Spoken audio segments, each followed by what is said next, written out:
atrás, em 2006, eu iniciei o meu programa Saúde com Vida na TV Florianópolis, precursora da Primer TV. Mal sabia eu que o slogan "Por que se espera a doença para se pensar em saúde?" era sim uma proposta visionária que recebi através de um sonho que me fez com que a minha intuição entendesse que deveria, naquele ano mesmo, preparar todos nós a esse despertar preventivo nesta pandemia mundial. Naquela época, eu não entendia o propósito de estar realizando meu sonho literalmente. Eu estava finalizando meu mestrado em Reiki e me via como um instrumento a serviço do grande todo, como todos nós somos os alquimistas do agora. Agora, eis-me aqui em 2023 na Primer TV, apresentando a todos vocês Saúde com Vida Sustentável, a rede dos alquimistas do agora. E te pergunto, no que você faz a diferença para nos ajudar na cocriação do nosso novo futuro na pós-pandemia? Você já pensou nisso? Meus almados, neste momento histórico em que estamos lidando com um período de preparação para o nosso novo futuro na pós-pandemia, a sustentabilidade social e a ambiental tomou os holofotes nesse mundo atual.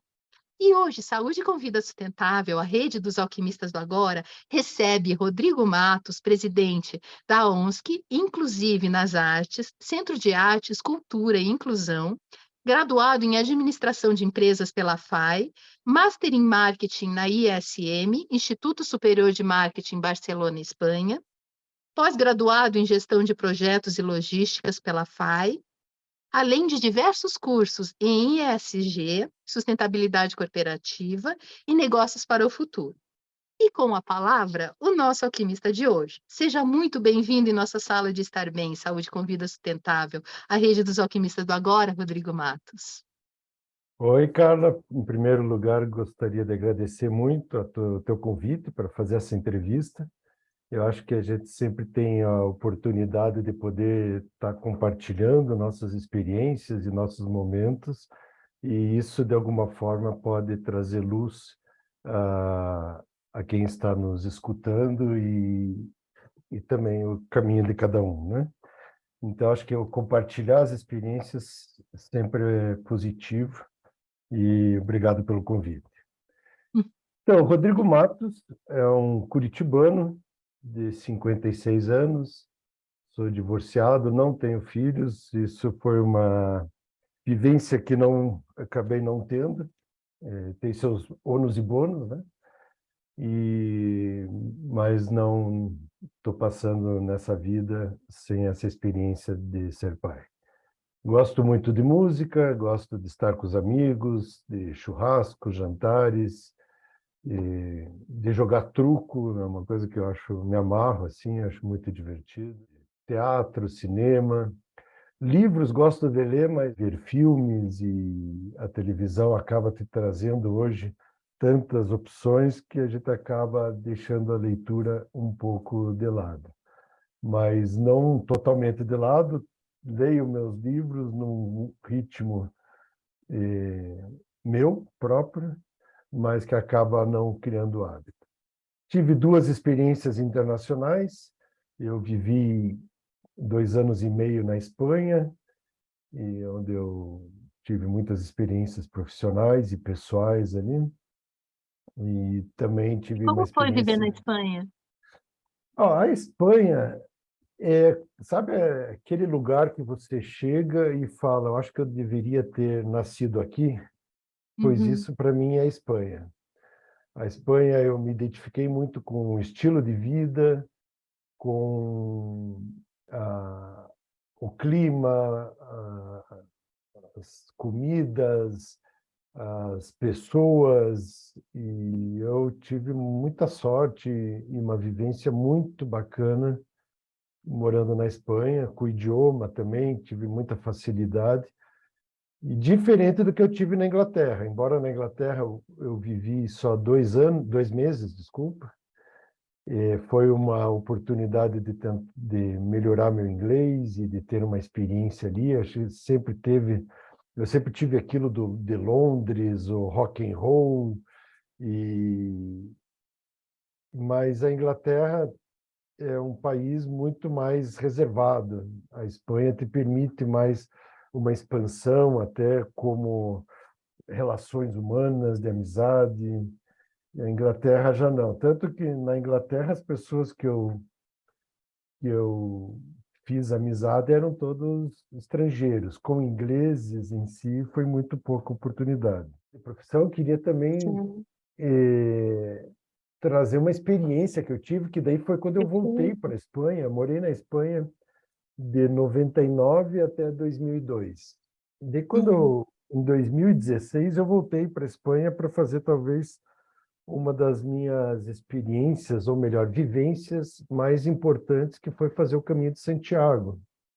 Uau! Isso foi uma experiência impressionante. Foram 35 dias que eu fiz, 800 quilômetros saindo da França, de uma cidadezinha chamada Saint-Jean-Pied-de-Port, fica na França, já nos Uhum. Pirineus, ali na fronteira com a Espanha, onde foram 800 quilômetros a pé até Santiago de Compostela. E é uma experiência fantástica, porque ali eu tenho muito a analogia do que a gente, da nossa vida.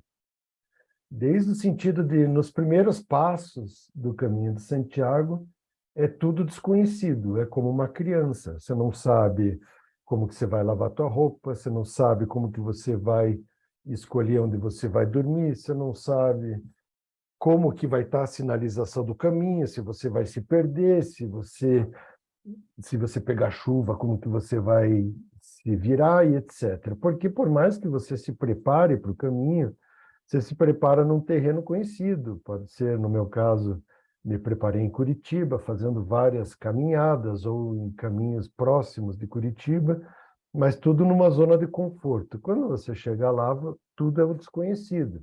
As pessoas que você vai cruzar, eu fui sozinho, então não tinha ninguém de apoio. Isso, e com o passar do caminho, das primeiras etapas, você vai aprendendo que você vai chegar numa cidade, num povoado, numa vila, numa cidade pequena ou numa cidade grande, como Pamplona, como Burgos, e você vai vendo as diferenças. Numa cidade só tem uma pousada, um albergue, numa outra você já tem uma rede, você já tem hotéis, você já tem outros custos, outras experiências, e pessoas que você vai conhecendo com as mais diversas eh, motivos de estarem ali, desde motivos de desafio próprio, de conhecimento, de experiência, de vivência, de promessas, promessas de conquistas, promessas de superações. E é muito legal isso, pessoas do mundo inteiro fazendo ali, é um encontro mundial, então eu queria destacar, porque não dá para falar do Rodrigo Matos sem lembrar dessa experiência no Caminho de Santiago. E dizem que no caminho de Santiago você faz uma pergunta inicial e todo o caminho vai te ajudando a responder, é verdade? Mas olha, como eu falei, cada um tem o seu motivo. Eu não sei se eu tinha uma pergunta inicial. Talvez a pergunta que eu tivesse era: será que eu sou capaz de fazer 800 quilômetros todos os dias a Respondeu, né, pé? conseguiu chegar até o Mas era uma final. pergunta que não sei se era tão viva. Porque uma coisa, acho que todo mundo tem um pouco de ansiedade. E eu tenho muita É, ansiedade. E para mim, o que que é ansiedade? Eu querer chegar no fim e não desfrutar do meio. Eu acho que, para mim, a perfeito, a ansiedade é jornada, muito isso. né. Exatamente. E o Caminho de Santiago me mostrou isso. Você não tem como chegar no fim sem ter o tempo das coisas. É como cozinhar um prato. Você não consegue fazer um prato que leva meia hora em 10 minutos, nem que você coloque num fogo maior, porque se você pôr um fogo muito forte, vai ficar cru no meio, vai queimar por fora e não vai Hum, estar pronto. Então você tem que respeitar o tempo das coisas. E eu acho perfeito. que a ansiedade nos atrapalha muito nisso. A gente querer antecipar, querer chegar no fim e não desfrutar do caminho. E acho que o Caminho de Santiago me trouxe muito isso, embora depois que você faz o caminho, você reflete sobre isso, mas acaba ainda tendo seus momentos de ansiedade, porque é natural nosso, né? Claro, é Mas do ser humano, né. quando eu tenho isso, pelo menos eu tenho uma vivência para me lembrar e falar, calma, Rodrigo, você tem que respeitar Uhum, o tempo das coisas. E eu gosto muito de cozinhar também, e acho que na cozinha também isso acaba uhum. me trazendo essa lembrança de segurar um pouco a ansiedade. Mas é um grande desafio isso, sem dúvida. Legal. E quanto à questão do tempo, diz que existe o tempo Cronos, né, que é o tempo de fora, o tempo do relógio, o que deixa a Uhum, sociedade toda rápida, e tem o tempo Kairos, né, que é o nosso tempo interno, né. uhum. É aí, acho que é esse desafio, né? A gente poder estar equilibrando esses tempos e respeitando-os, né? Uhum. Respeitando o ser humano, né, que está aí também, né. Que tem, né? Que todos temos. Então, dizem que a gente não escolhe a profissão, né, mas ela nos escolhe. Como se deu esse teu processo de escolha? Então, Carla, sabe que se eu pegando meu histórico profissional, eu fui um pouco camaleão. Eu nunca fui um, um especialista em um tema só. Eu comecei minha carreira bom, eu tenho 56 anos. Quando eu estava com 20 anos ali, eu comecei minha carreira na área de informática. Na época, a informática era um assunto muito pouco conhecido. Ninguém tinha computador em casa. Você vê, a gente está falando aí de 1986. Então, as pessoas não tinham computadores em casa e as empresas não tinham computadores. Muitas delas mandavam realizar folha de pagamento, contabilidade, que chamava na época birôs de serviço. Uhum, E então, TI era uma atividade nova. Profissionais de TI eram profissionais que estavam começando. Mas você dizer que eu escolhi TI? Não. Talvez aí TI veio por... Eu sou uma pessoa muito ligada às inovações. E uhum, eu, quando fiz vestibular, eu pensei em fazer engenharia civil ou engenharia elétrica, não sabia muito bem o que eu queria. E nessa veio o conhecimento de que a SPEI, uma faculdade que estava começando na época, tinha o curso de análise de sistemas. E eu nem sabia o que era análise de sistemas, mas fiz o vestibular também. Acabei não passando em engenharia, passei lá e fiz o curso e me identifiquei muito, porque trabalha muito a lógica, muito a parte sistêmica. E já consegui fazer estágio logo na sequência e comecei a entrar nesse mundo da informática, em desenvolver sistemas. Com isso, eu percebi que para você desenvolver um sistema de uma empresa, você tem que conhecer as diversas áreas da empresa. Então, resolvi também fazer a faculdade de administração da empresa. Logo depois que eu me formei em análise de sistemas, fiz administração de empresas, que me trouxe uma bagagem para entender como funciona uma empresa, o que são as áreas, recursos humanos, contas a pagar, contas a receber, comercial, produção, compras e todas as áreas que vendas, né? E marketing. Então, comecei a entender como funciona a empresa e, com isso, desenvolver sistemas integrados. Então, perfeito. até aí, não foi realmente uma escolha, mas foi como você falou, talvez, Parte a do profissão foi processo. me escolhendo. Depois de muitos anos trabalhando na área de TI e desenvolvimento de sistemas, fui trabalhar com marketing direto. Minha irmã tinha uma agência de marketing direto e me convidou para eu ser o gestor junto com ela. Então, quer dizer, foi uma oportunidade daquele pensamento de poder ter o próprio negócio, ser sócio dela, tal, mas também numa área nova. Com isso, comecei a entender um pouco mais de marketing, de análise de dados de consumidores, etc. E mas percebi que não era. Vamos voltar um pouco assim. Eu sempre quis morar fora do país e tinha um sonho de morar na Uhum, Europa. Então, quando eu comecei a desenvolver a carreira de análise de sistemas e agora marketing direto, esse sonho ia ficando mais longe, porque eu queria ter ido lá no sentido de desbravar, de ter uma vida de trabalhar em empregos que não necessariamente tivesse a ver com a minha formação, mas ao mesmo tempo eu não abria mão da minha carreira. Então eu não conseguia ter esse rompimento de vou largar tudo e vou morar na Europa.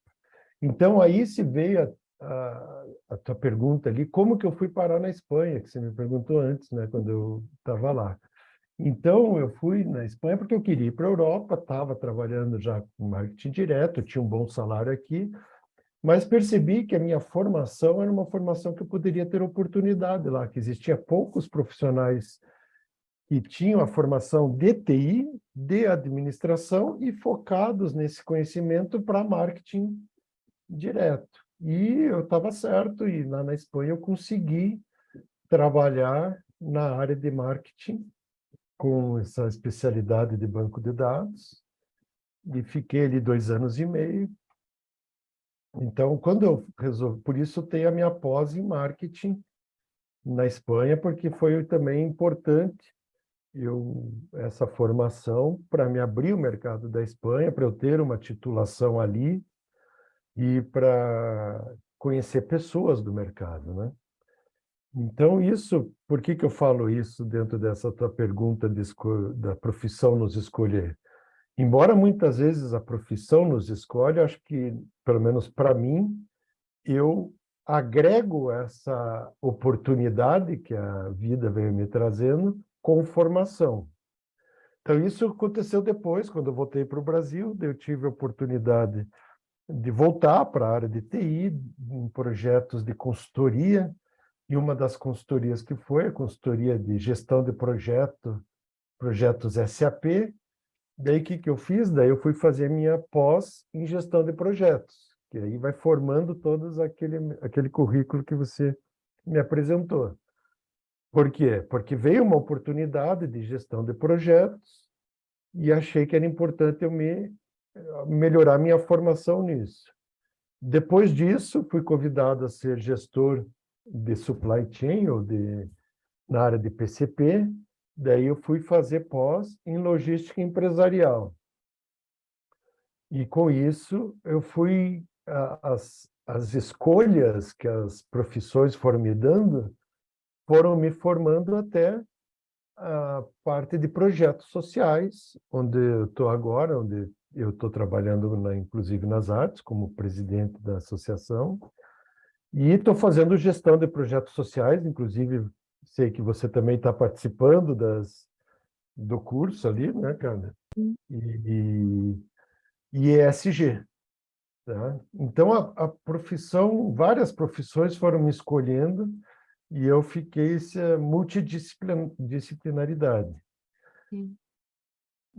Porém, eu diria assim que foram momentos de transição da profissão muito mais voltado aos resultados empresariais e agora muito mais voltado a resultados humanos. Então, essa transição que está ocorrendo nos últimos 5 anos, que é desde que, inclusive, nas artes foi fundada. E você realizou vários cursos, né, em ESG, que é um conceito amplamente utilizado para avaliar a questão da sustentabilidade e a responsabilidade social nas empresas. E como iniciou o teu interesse, assim, por esse assunto, Rodrigo? Então, esse assunto, cara, vem junto com toda essa mudança minha de momento de vida, né? Como eu falei ali, eu trabalhei muito em sistemas, muito em marketing, muito em contato com dados, em contato com produtividade da fábrica. Então, era uma coisa muito, embora no final o humano está, mas é muito mais preocupado com resultados e resultados tanto financeiros como de atingimento de metas de mercado ou de produtividade da indústria. E eu sempre tive uma preocupação social. Isso vem desde 88, lá, quando eu comecei a trabalhar com TI, que não existia profissionais. Eu e alguns amigos acabamos não realizando, mas uma vez fizemos um projeto, falou, por que a gente não monta uma escola e onde a gente tivesse aula para pessoas vulneráveis, com menos condições financeiras, ter turmas assim? Acabei não realizando isso por uma falta de priorização ou de foco, já que eu estava ainda em crescimento na carreira, mas depois, mais tarde, em 2002, eu fui dar aulas para a Escola de Jovens e Adultos, e daí aulas como voluntário. E depois de 4 meses de aula de TI ali, ensinando pessoas já mais velhas que trabalham da periferia e tal, teve uma coisa que me tocou muito, que eram pessoas que tinham até dificuldades de alfabetização, mas não totalmente excluídos nesse sentido, mas muito simples. E no final desse meu curso, eles compraram uma caixa de bombom, fizeram uma vaquinha ali, a gente sabendo das dificuldades financeiras que eles tinham, ter comprado uma caixa de bombom para me presentear foi uma coisa que me tocou muito, assim, É gratificante, né? de reconhecimento, mas ao mesmo Sim. tempo de importância de demonstrar esse reconhecimento, né? E quando eu tive isso, e depois com a Inclusive nas Artes, eu percebo que a gente trabalhar com o humano, pelo menos eu trabalhar com o humano, eu tive reconhecimentos emocionais de realmente cair em lágrimas que não tive em toda a minha carreira de resultados trabalhando como empresas, né? Empresas no sentido que eu expliquei antes, né? De informática. Embora tivesse grandes conquistas, grandes reconhecimentos também, mas nunca foram reconhecimentos que tocassem emocionalmente forte assim a mim. Então foi essa mudança que me levou também como juntar esse, essa preocupação social que eu gostaria de ter com o empresarial. Aí apareceu o ESG. Então, o ESG é um momento mundial. O que significa ESG, então, para quem está nos escutando, que talvez não tenha familiaridade com o termo? ESG é uma sigla em inglês que representa environment, ou seja, ambiental, meio ambiente, social, de social, e governance, de governança. Então, essa é um momento mundial onde as empresas passam a ter uma preocupação com esse tripé ambiental, social e governança, além de ter uma preocupação com outros temas que a empresa tem que ter, claro. Então, quando a gente fala em ambiental, a gente está falando de preocupação com o meio ambiente, em termos de resíduos, em termos de produtos, matérias-primas que você utiliza, os teus fornecedores, como que eles estão também trabalhando ambientalmente.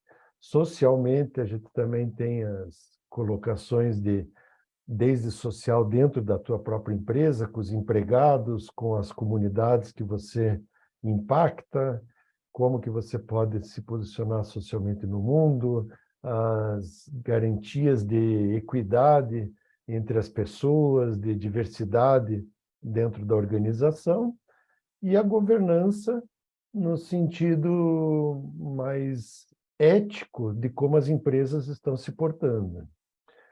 Eu gostaria de dar 3 exemplos, um de cada um desses setores, que eu acho que ilustra bem o que as empresas devem se preocupar em cada uma desses pilares. Por exemplo, no ponto de vista ambiental, a gente pode citar como exemplo Brumadinho, né, que teve aquela barragem que se rompeu e teve todo um impacto ambiental ali. Então, como que isso chegou naquele momento? Chegou naquele momento por N falhas, nunca é uma falha só, aquilo ali não se rompeu de uma hora para outra, né? Vem dando sinalizações, e como que a empresa se preocupou com aquilo. Então, a gente fala de Brumadinho porque é um tema nacional, mas a gente pode citar exemplos variados aí, desde quem trabalha com petróleo, com exploração mineral, com as próprias explorações da Amazônia, que também é um assunto bastante falado, né, e tocado no momento. E não só uma exploração inadequada, os teus resíduos, para onde vão os teus resíduos? Para o que você faz com o teu resíduo, a tua embalagem que você descarta, que as garrafas PETs que estão na natureza, as latas, os papelões, os papéis, tudo isso aí, a tua marca está ali e é tua responsabilidade também. Então, como você faz essa logística reversa das embalagens, dos pneus, dos produtos e até os descartes eletrônicos, tudo isso aí você está preocupado com o ambiental. Quando a gente fala de social, a gente pode falar de trabalhos análogos à escravidão, isso é um problema social bastante tocado também ultimamente, né, que está muito na mídia, mas você pode ter exemplos aí de pedreiras, exemplo das vinícolas, exemplo de construção civil, mas não só trabalhos desumanos, vamos dizer assim, mas também dentro das empresas, como que você equilibra isso, igualdade entre homens, mulheres, entre minorias, oportunidades na direção da empresa, em cargos de gerência. Então, você trabalha todos esses aspectos ligados às sociais. E exemplos de governança, a gente pode ver também aí, por exemplo, o que aconteceu, dar um exemplo também bastante, nacionalmente bastante falado, que é a governança das lojas americanas, que tinha inclusive auditorias internacionais ali, e como que pode ter elementos de fraude ou de desvio para caixa 2, ou de você divulgar um tipo de resultado, mas internamente o resultado é outro. Então, o que vem a ser a tua ética, se você tem um conselho que te direciona, se você é transparente nos teus resultados, e tudo isso é só porque as empresas têm uma boa vontade ou agora têm uma outra orientação. Na verdade, tudo isso aí está ocorrendo mundialmente, por quê? Porque os grandes investidores, os grandes bancos, estão fazendo o seu gerenciamento de risco. Hum. E que é gerenciar o risco? Se uma empresa vai investir numa aquisição, ou comprar ações de uma empresa, ou ainda fazer empréstimos, ela quer minimizar seus riscos. Quando a gente fala das vinícolas ali do Rio Grande do Sul, que tiveram devolução de produtos, que tiveram compras suspensas, os bancos que investiram ali estão com os seus recebimentos em risco. Ou se uma empresa investiu e comprou ações ali, essas ações perderam valor. Ou ainda, se tem uma empresa que vai adquirir uma empresa, uma multinacional, um fundo de investimento quer comprar ações ou quer adquirir totalmente uma empresa, comprar uma empresa, ele quer saber os riscos que ele pode estar correndo em função disso, em função de imagem, em função de processos, em função de multas. Então, no final, existe o lado propósito, o lado lúdico do ESG, mas no fim das contas é uma grande gestão de risco, que as empresas não querem colocar o seu dinheiro onde ela possa ter perdas ou ela pode ter o risco de desvalorização. No caso, assim, seria uma mudança de cultura, né, porque a nossa cultura é muito remediativa, buscando a questão da prevenção, né. Uhum. Exatamente, é preventivo e garantista, né? Eles vão querer saber se existem riscos ali, vão mapear esses riscos para saber. Hoje, os bancos já estão mandando questionário para as empresas para fazer um empréstimo, e se o risco é maior, os juros vão ser maiores. Se os riscos são menores, eles vão determinar eventualmente o valor dos juros em função do risco que eles correm. BNDES, mesma coisa. Então, já é uma prática que está sendo adotada. E isso significa que as empresas, elas não são só responsáveis por elas são responsáveis pelas cadeias delas, toda a cadeia de suprimentos. Então, seus fornecedores, né, as matérias-primas que eles compram. Não adianta você ter no teu produto uma situação e dizer, ah, não, mas isso aí foi o meu fornecedor que... Não importa, o teu produto está carregando aquilo. Voltando ao exemplo das vinícolas, não foi a vinícola diretamente, era fornecedor de uvas que tinha trabalhos análogos à escravidão, né? Então, mas quem que foi impactado? Não foi o fornecedor lá. Quem foi impactado foi a marca das grandes vinícolas que acabaram sendo... O mercado acabou penalizando elas, né? É uma questão social que está acontecendo muito também, é a questão dos Uhum. refugiados, né. Também a utilização, né? Você pega e aproveita de uma situação vulnerável das pessoas, Sim. tanto refugiados, mas também pessoas do Nordeste mais pobres ali do interior, que não têm tantas oportunidades de emprego, e você explora isso em função de maior lucratividade, né? E Rodrigo, no que consiste uma consultoria de ESG empresarial, assim? Então, o primeiro momento de uma consultoria ESG é você iniciar trabalhando questionários que o mercado já adota para você saber o estágio que a empresa está. Porque o fato da empresa nunca ter se preocupado com esse termo ESG não significa que ela não pratica vários pontos importantes disso. Pode ser que a empresa tenha preocupação social, tenha preocupação ambiental, só que nunca colocou isso de uma forma organizada para poder se mostrar como praticante dessas práticas, né? Então, é feito um levantamento de vários pontos, tanto ambientais, sociais, como de governança, e baseado nesse levantamento, você também vai verificar junto aos principais personagens, que é chamado no mercado de stakeholders, tanto os internos como externos, o que eles veem como importante para a empresa nesses três pilares. Então, você vai perguntar para clientes, você vai perguntar para fornecedores, para distribuidores, para gerência, para funcionários, para órgãos do governo, se for o caso de ter alguma relação com órgãos governamentais. Então, você vai pegar e vai trabalhar com todos esses personagens, o que eles veem como importante para aquela empresa nesses três pilares, ambiental, social e governança.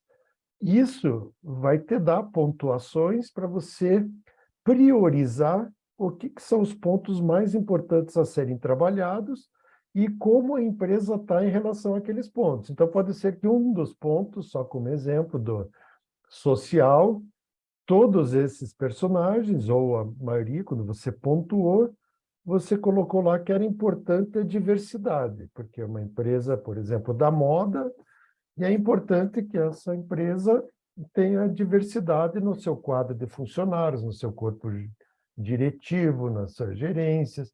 Então, tanto a diversidade de gênero, diversidade de raças, diversidade de N fatores, de pessoas com deficiência, e etc. Então, com isso, você vai criar futuramente um plano de ação para cada um daqueles pontos em que a empresa está abaixo do que gostaria de estar, para ela atender esses requisitos. Então, você cria o que é chamado na consultoria uma matriz de materialidade, onde você vai criar quais pontos você vai atender primeiro para você ir atendendo esses requisitos que os personagens, né, os stakeholders, pontuaram como mais importante. Então, isso é um trabalho contínuo, porque você vai pegar, você não tem como resolver tudo numa vez só. Então, por isso, um plano de ação com prioridades, responsabilidades, prazos. Então, quando você vai atendendo alguns pontos, depois você vai trabalhando outros. Então, é um trabalho contínuo, até porque as prioridades vão mudando. É muito dinâmico tudo isso. As necessidades sociais vão mudando, o teu entorno vai mudando. Então, todas essas preocupações você vai mapeando e trabalhando em cima disso. E a mesma coisa que você está fazendo dentro da tua empresa, você está também levando para que a tua cadeia de fornecimento também faça. Então, teus fornecedores também, você passa a trabalhar de uma forma cooperativa com eles, para que eles também tratem aqueles pontos que são importantes para que toda a cadeia faça. Então, quando as pessoas falam, ESG é um tema para grandes empresas, ele pode até começar na grande empresa, mas ela vai exigir das pequenas e médias, porque são seus fornecedores. Com isso, toda a cadeia vai trabalhando esses pilares. É, porque pensar na empresa como um organismo vivo, né, ele está em Uhum, constante interação com o meio ambiente, né. sem dúvida. E nós somos a soma de todos que vieram antes de nós, tanto no âmbito familiar como no profissional. Como você vê isso? Eu acredito muito nisso. Eu acredito que todas as nossas experiências, por exemplo, familiares, meu pai era médico, e eu lembro que ele tinha muitos atendimentos que ele não cobrava. Ele fazia por necessidade da pessoa e ele nunca olhava o aspecto financeiro diretamente. Ele tinha as consultas particulares dele e tal, na época ainda plano de saúde talvez era uma coisa em início, né? Mas ele também tinha seus atendimentos eh, sem cobrar, poderia dizer assim, sociais, mas não como organizadamente como sociais, por opção, assim, ele atendia a pessoa lá no mercado de peixe, a pessoa de não sei o que lá em Guaratuba, e ele atendia essas pessoas e sem nenhuma necessidade de contrapartida. E isso a gente aprende, e por mais que às vezes você tenha o olhar de, na época você ficava pensando, pô, pai, mas por que você atende de graça e tal? E depois isso vai te construindo e te permitindo ter outras percepções de que não é só o financeiro ali que vale. E acho que isso me trouxe ao momento que eu tenho hoje dessa parte social que inclusive nas artes a gente tem ali. E os meus chefes, eu sempre penso assim, quando eu estou tomando uma decisão ou uma situação de liderança, de relacionamento, de equipe e tal, eu sempre lembro o que os meus chefes diziam ou eu fico pensando o que eles fariam naquela situação. Eles são um exemplo para mim. Eles são... Ah, eu tive sorte de ter grandes gerentes, grandes chefias, que me construíram profissionalmente e que até hoje eu consigo pensar em que tipo de atitude eles teriam para me orientar de que atitude eu devo tomar. Então, somos a soma dos que vieram antes de nós, tenho certeza disso. E, claro, cabe a nós entender o que recebemos e aproveitar as positivas e fortalecê-las, né? E aquilo que for negativo que veio antes de nós, a gente poder também entender isso e poder aprender a não fazer daquela forma. E tudo que nasce, tem uma nomeação, né, para que venha a existir. E como o nome Inclusive nas Artes, como surgiu?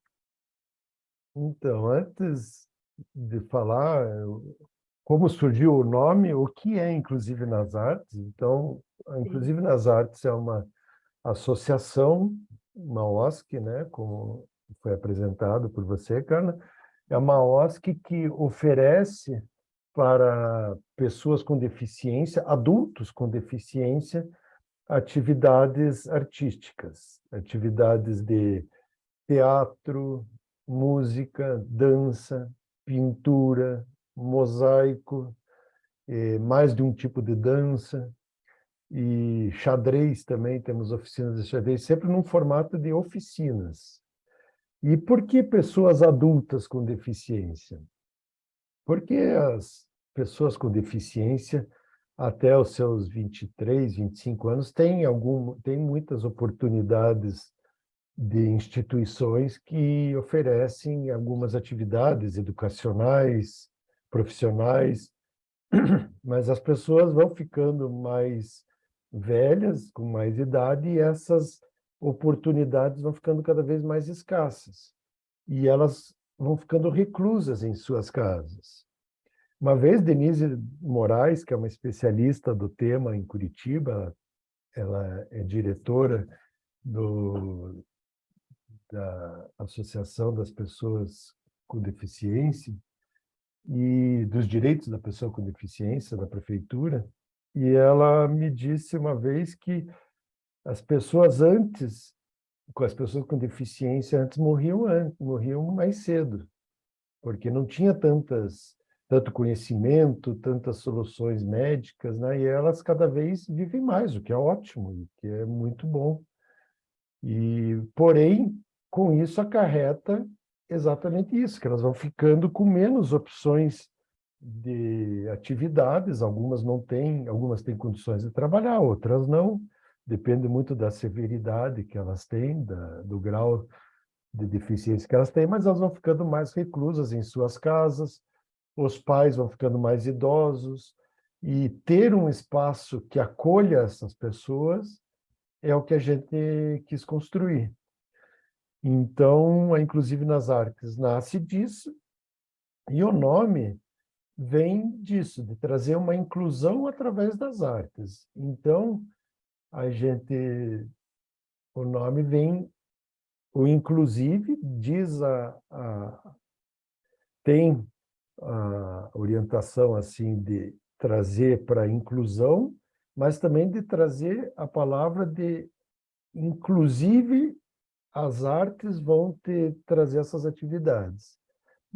Então, veio daí, a gente foca em atividades artísticas, porque as atividades artísticas não existe o certo ou errado. Qualquer um pode dançar de um jeito, qualquer um pode pintar do seu jeito, e eles que participam ali, as pessoas que participam ali, elas são muito talentosas, tem muita coisa legal, e isso, voltando ali ao que eu falei, isso emociona, e isso toca o coração, e é uma atividade que a gente está muito feliz de ter criado, inclusive nas artes, pelo retorno social e da inclusão social que ele traz.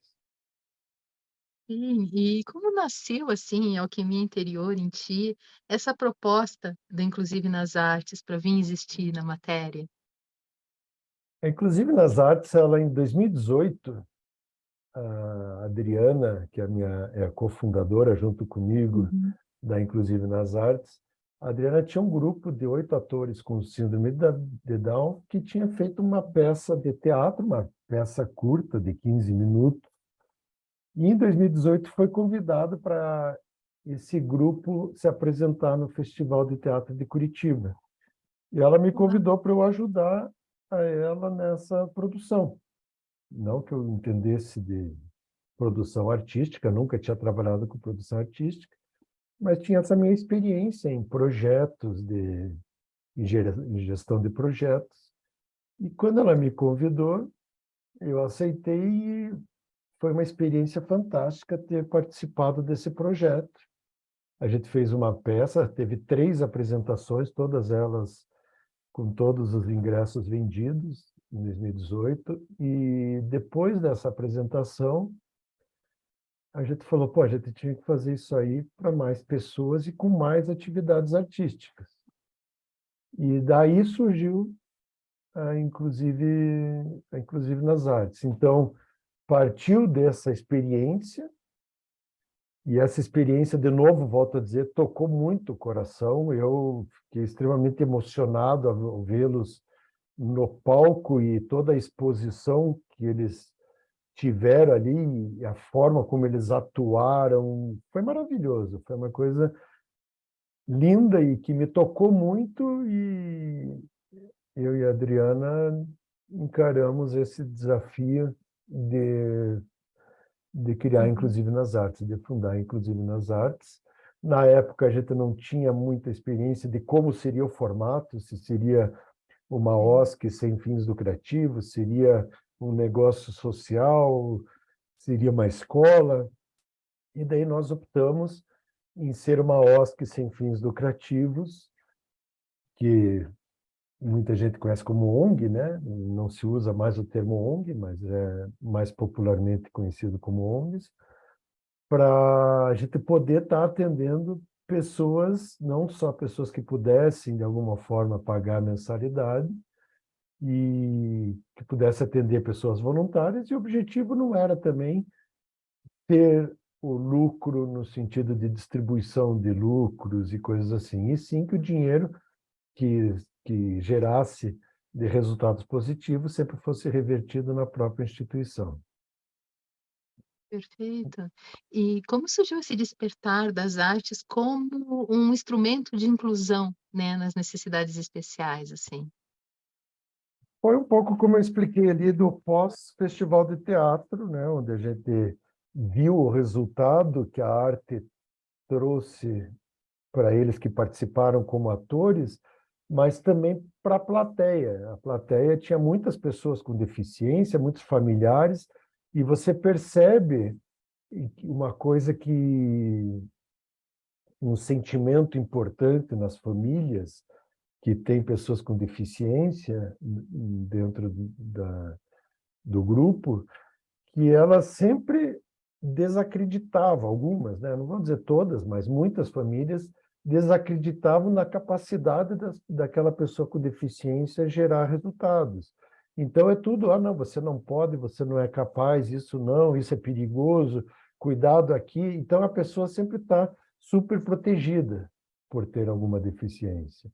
E quando elas veem uma apresentação teatral, elas veem um quadro, elas veem um mosaico que aquela pessoa fez, elas veem um espetáculo de dança. Cara, para você ter ideia, hoje, nessa semana, teve uma apresentação de dança que o grupo da Escola da Fernanda Becker fez um festival de dança, uma mostra de dança, e convidou, inclusive nas artes, para a gente fazer uma demonstração ali também. Mas você vê vários grupos de dança de pessoas cadeirantes, de pessoas com síndrome de Down, outros tipos de deficiência, todas elas dançando, você vê o quanto elas têm de capacidade. Sim. E isso emociona, e as famílias passam a acreditar mais.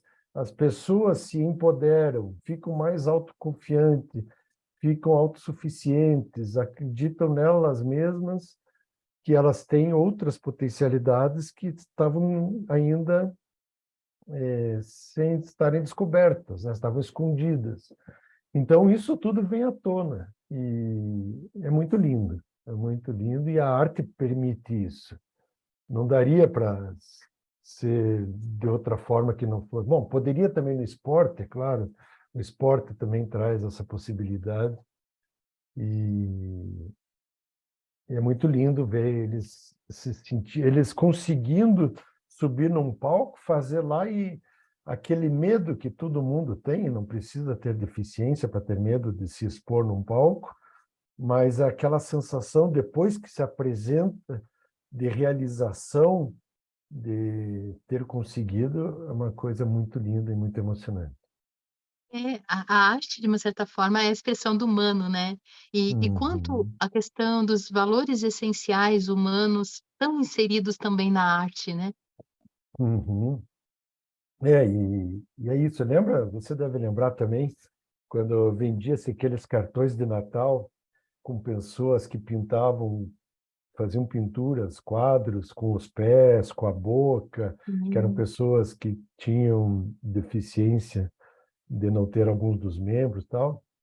Você olhava aqueles quadros, mas você ficava imaginando como que pode alguém pintar alguma coisa daquela qualidade Uhum. com a boca ou com os pés, né?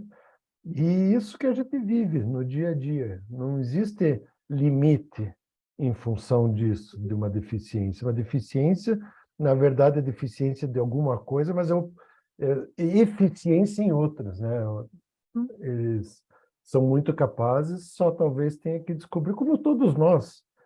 Eu não sou, eu para arte sou horrível, não tenho esse talento. Talvez eu tenha um talento mais para coisas lógicas, sistêmicas, gestão e outros assim. Cada um tem seu talento. E, então não é o fato de ter deficiência ou não ter deficiência que vai impedir de você descobrir os teus talentos. Dúvida. E que, na verdade, todos nós somos seres únicos e próprios da forma de ser, né. Todo mundo é Uhum, diferente, mas exatamente. é junto, né, mas é igual no sentido de ser humano, né. Perfeito. E isso tem muito a ver com a metodologia que nós adotamos ali. Quando você fala do individual, a gente trabalha muito isso do individual, do humano e do coletivo. Então, a gente Perfeito. parte dessas três características que a gente trabalha, então, respeitando aquela individualidade de cada um, a sua capacidade individual, tratando com muito respeito todos eles, trazendo, entendendo o lado humanizado da coisa, mas também incentivando o coletivo, que eles se complementem, que eles se ajudem, que eles façam trabalhos em conjunto. A gente está fazendo uma pintura de muro onde todos pintam em conjunto, tem uma mesa de mosaico que estão fazendo em conjunto. Então, tudo isso aí é trabalhado nessas três linhas de entendimento, né? Individual, humano e coletivo. E como que é o dia a dia, assim, a equipe do Inclusive nas Artes?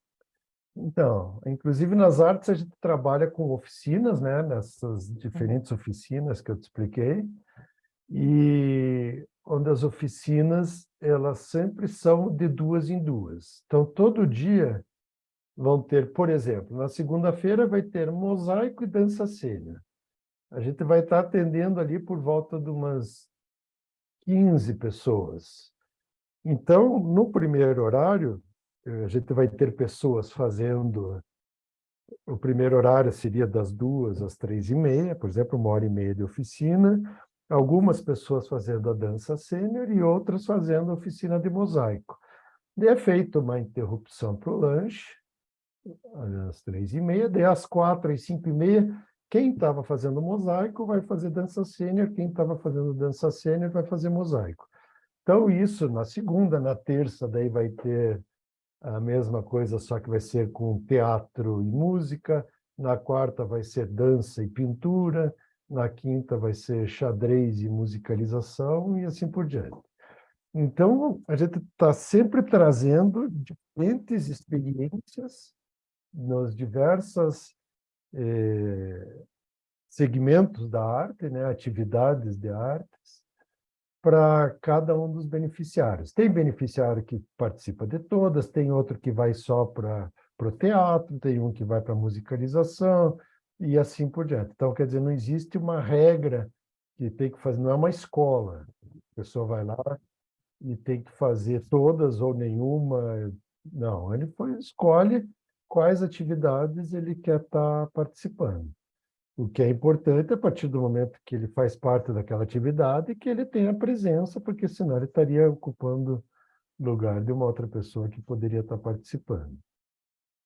Sim. Então, todas essas atividades, cada uma delas tem um instrutor que é capacitado para trabalhar com pessoas com deficiência, é capacitado para trabalhar essas três orientações que a gente falou, do individual, do humano e do coletivo. Eles incentivam toda essa integração e cooperação. Daí, na hora do lanche, eles sentam todos juntos, eles conversam, eles riem, eles têm toda uma integração importante. Tem dias que tem algum aniversariante, o próprio aniversariante traz o lanche e traz um bolo, a família pega e vem junto, participa, eles adoram, todos eles que estão ali, inclusive os instrutores adoram compartilhar o dia do aniversário com os demais.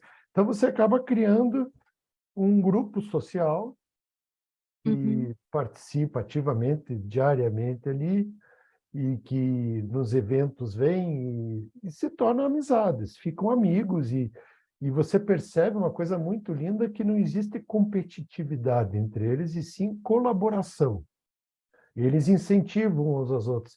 Não sei se você, nos esportes, tem um esporte em particular, que eu vejo isso, que é a comemoração de quando o teu adversário faz boas manobras, que é no skate. Não sei se você já viu isso no skate, mas Uhum. parece muito sincero que quando um faz uma manobra muito difícil, todos os outros comemoram, por mais que eles são adversários ali naquela competição, mas eles são muito parceiros no sentido de saber que aquilo ali é super difícil e que o cara conseguiu, não importa se eu vou perder. Uhum. Eles comemoram muito isso. Então, a gente ali também tem muito isso da comemoração e no incentivo entre uns e outros.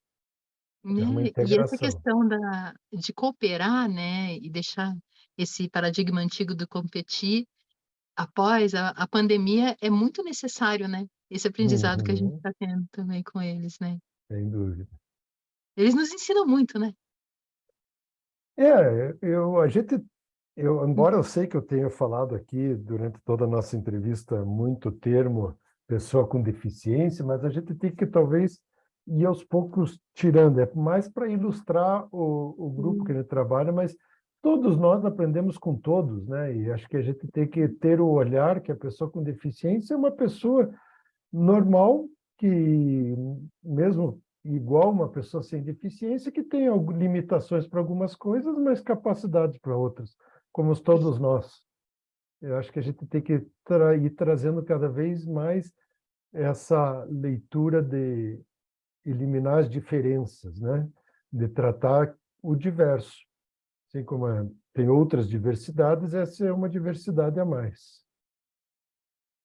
E vocês participam também dos atados, né, com a questão do voluntariado?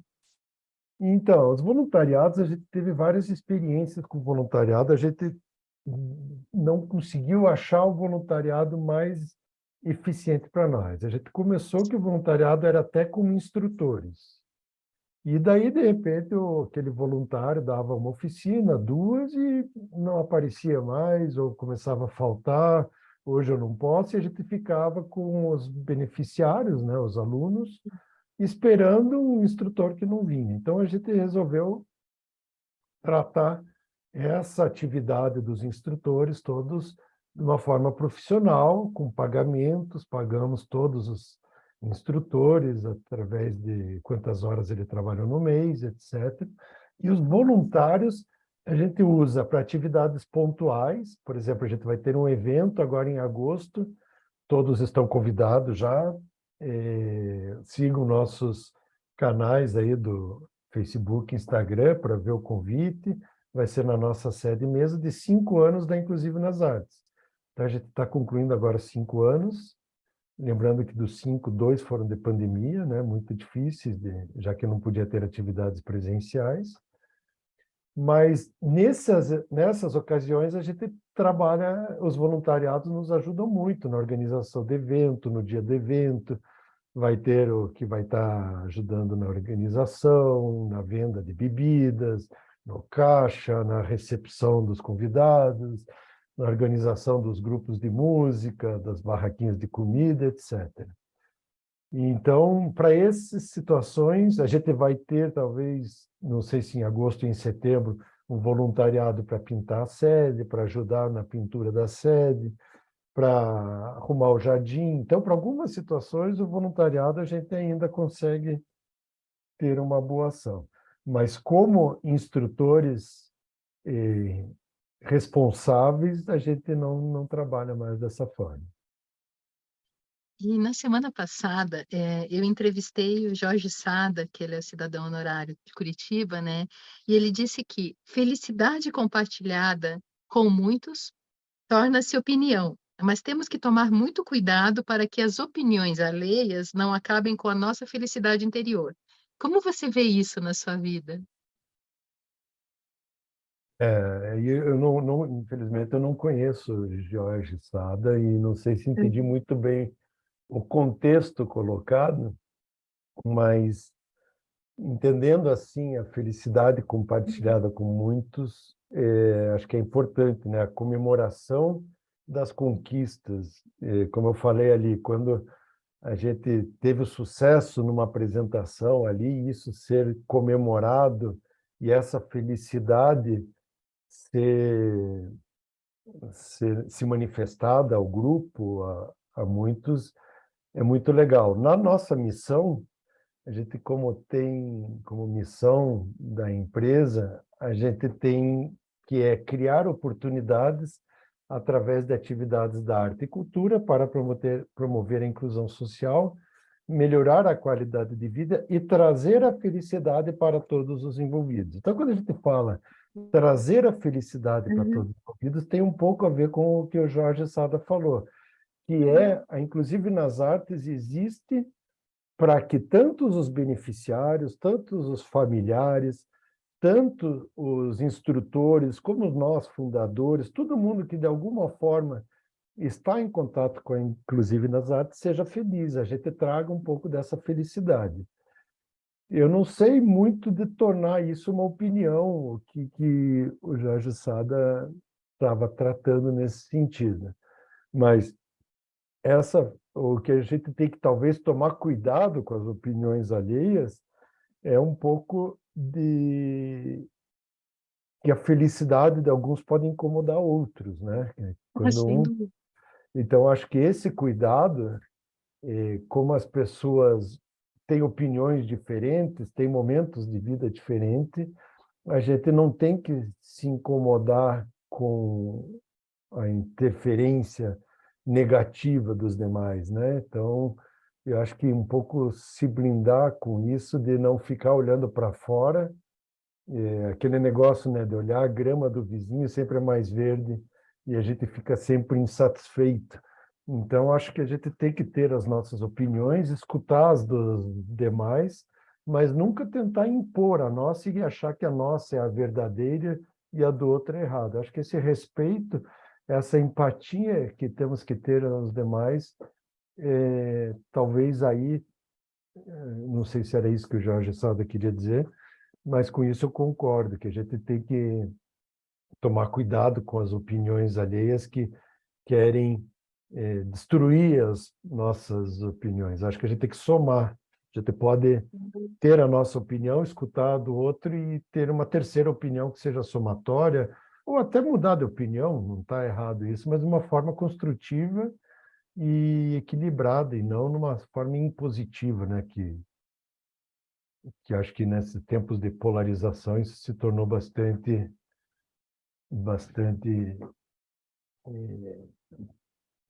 forte, né? As pessoas pouco dispostas a escutar os demais. Sem dúvida. E ao seu ver, quais são as práticas preventivas diárias em sustentabilidade social humana que Rodrigo Matos faz a diferença para nos ajudar a cocriar esse novo futuro pós-pandemia? Um pouco do que a gente falou Uhum. agora, né, Carla? Eu acho que a empatia, a gente Sim. entender o demais, os outros. Eu acho que o ser humano está no momento social com essa preocupação de a gente ter, ou se colocar no lugar do outro, seja o outro quem for, o acolhimento para aqueles que mais precisam, aqueles que estão mais vulneráveis, que precisam de acolhimento, precisam de apoio, das pessoas serem mais amorosas, trazerem o amor para acolher os demais e acreditar que todos têm suas capacidades. Então, tudo isso aí, porque não necessariamente, claro, o pós-pandemia nos fez refletir muitas coisas, mas acho que o futuro passa por isso. A humanidade, a Terra, o meio ambiente, a gente precisa disso, precisa de que as pessoas sejam menos egoístas e mais sociais. Sim. E, no caso, assim, quem se interessou por essa proposta e quer contribuir mais para a manutenção da proposta, para ajudar os beneficiários, como que entra em contato contigo? Então, antes eu queria colocar um último ponto aqui, que eu acho, antes de eu falar de como entrar em contato com a gente e conhecer um pouco Uhum. mais, é que não existe nenhuma atividade mais importante que a outra. Eu gosto de falar isso, acho que é importante a gente destacar isso, porque existem N atividades, e em nenhum momento eu quero dizer aqui que alguma empresa, alguma atividade dentro das empresas não são importantes. Todas elas somam, assim como é importante ter as organizações sociais também, porque elas ocupam um espaço na sociedade de que nem o governo atua e nem a iniciativa privada atua, que são as necessidades sociais. Por que eu quero dizer isso? Porque eu lembro quando eu estudei administração de empresas, que a gente tinha diferentes disciplinas, então chegava o professor de comercial e dizia que a atividade dele era mais importante porque sem a venda a empresa não gerava recursos financeiros para se manter. Daí veio o professor de produção que falava que a atividade dele era mais importante, porque sem o produto produzido, vendas não tinha o que vender, e se você não faz um produto competitivo, com baixos custos, o preço de venda também não iria gerar o lucro que a empresa precisasse. E vinha o cara de contas a receber, porque sem ele não ia cobrar dos clientes, não ia receber, o de contas, e cada um trazia a sua importância como fundamental. Então, acho que a leitura é essa, todas são fundamentais. Então, todas as atividades que existem na empresa, no mundo, na sociedade, são fundamentais para que a gente coexista. Coexista como empresas, coexista como pessoas.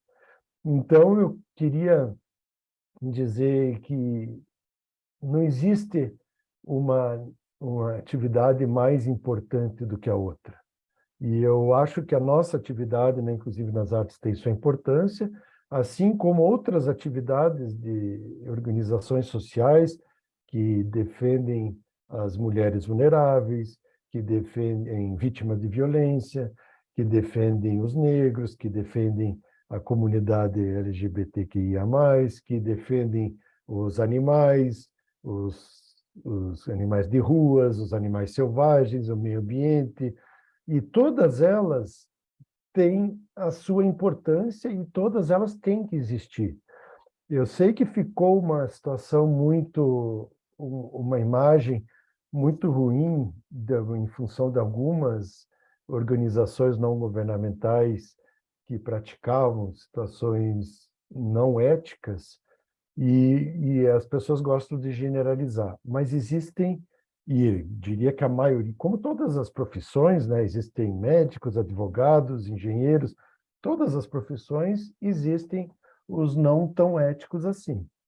Mas eu conheço muitas organizações e eu diria que é importante as pessoas darem apoio, porque todas precisam de apoio e todas têm um trabalho maravilhoso. Sem elas, eu não sei como estaríamos em termos de várias atividades não estariam sendo realizadas. Claro que tudo isso com muita ética, com muita empatia, com muita colaboração, tudo isso aí é transparência, é fundamental. Se a gente estava falando de ESG para grandes empresas serem transparentes nos seus resultados, quem diria as, as organizações que recebem doações, que recebem apoio, elas têm que ser mais éticas ainda, e nós, né, inclusive das artes, nos esforçamos, sempre tem o que melhorar, mas nos esforçamos muito para que em nossos canais a gente possa dar essa transparência. Então, como que vocês podem entrar em contato conosco? Podem entrar inicialmente comigo, através do meu telefone 41 99697 4057, repetindo, 99697 4057. A gente tem como uma mensagem, inclusive nas artes, que é: a coragem nos impulsiona e a ousadia nos faz realizar. Já Isso é importante porque, se não fosse isso, a gente não existiria. Então, a gente realmente ousou. Nós não sabíamos o tamanho das dificuldades que a gente teria pela frente, principalmente as dificuldades financeiras. Muita gente tem a impressão de que o fato de ser uma organização sem fins lucrativos, que chove dinheiro, que tudo que você tem uma receita de doações, de incentivos fiscais, de dinheiro público, isso não é verdade, é muito difícil a manutenção. Precisamos de apoio de muitas pessoas, muitas nos ajudam, e mesmo assim é difícil, muitos meses é difícil chegar no fim do mês, mas, como eu falei, a coragem nos impulsiona, o dia nos faz realizar. Estamos realizando, chegando a 5 anos inclusive nas artes, voltando a dizer, 2 de pandemia. Esse ano fizemos já o mesmo número de atendimentos que a gente fez no ano de 2022 inteiro, que foi o primeiro ano pós-pandemia, e a ideia é a gente conseguir ter uma sustentabilidade econômica, social e ambiental bastante importante para os próximos anos, aí, para garantir um legado importante da Inclusive nas Artes. sem dúvida. E, olha, eu te agradeço muito de coração, sabe, você ter aceito fazer essa entrevista. E se você quiser deixar uma mensagem para nós, além de todas as outras que você deixou. Mais uma mensagem? Acho que é isso, cara. Acho que a gente tem que ter essa empatia e essa visão social. E volto a dizer, não é só Inclusive nas Artes, tem muitas Uhum. organizações que têm que ser apoiadas. Falo aqui em nome de várias que precisam e fazem trabalhos belíssimos. Eu acho que esse terceiro setor nunca esteve tão presente na vida social, né? Começou pequeno e hoje está aí, e a gente tem que ajudar a viabilizar todas essas instituições. Obrigado, Carla, pelo convite. Eu gostei muito de falar. Espero que ter atendido as expectativas dos telespectadores, e fico à disposição para uma próxima vez aí a gente bater mais um papo. Desculpe se falei Perfeito. demais aí também. É que você perguntou muito da construção profissional, e isso, quando a gente fala com paixão, inclusive nas artes, Sim. então a gente acaba passando um pouco, mas espero que tenha ficado bom. E deixo para vocês uma mensagem: somos todos nós anjos de uma asa só, precisamos abraçar o outro para junto podermos voar. E se você é um empreendedor, seja CPF ou PJ, e acredita na importância da formação de uma rede de alquimistas do agora em saúde com vida sustentável, para juntos reconstruirmos esse nosso novo futuro na pós-pandemia, escreva saúdecomvida@gmail.com, respondendo: no que você faz a diferença para nos ajudar a cocriar o nosso novo futuro na pós-pandemia. E seja nosso novo alquimista do agora a ser entrevistado por mim, quanto à sua história de vida, assim como o Rodrigo Matos. E Saúde com Vida Sustentável fica por aqui. Agradeço muito de coração os carinhosos e-mails, a audiência de todos vocês, e até o nosso próximo programa. Namastê. Obrigado, Carla. Mas eu tive a Uhum. oportunidade de ir para Dublin, na Irlanda, que É. já é uma cultura muito mais aberta. E eu lembro que eu estava conversando com um irlandês lá, E já Uhum. conversando há um bom tempo assim, eu falei, ó, eu não lembro de ter tido em Londres, já estava há quase 2 meses em Londres, e ali eu estava 2 dias e tive uma conversa muito mais profunda e amistosa, assim, com o irlandês em 2 dias do que em 2 meses com o inglês. Uau! Mas também, com certeza, tem as minhas reservas ali, não dá para pôr tudo culpa Uhum. numa nação, numa cultura, mas eu tive mais essa experiência positiva na Irlanda do que na Inglaterra.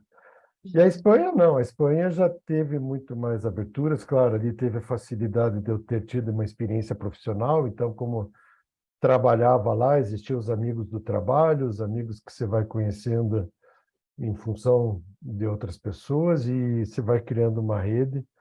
Em 2 anos e meio já é mais possível isso, né, criar uma rede de relacionamentos.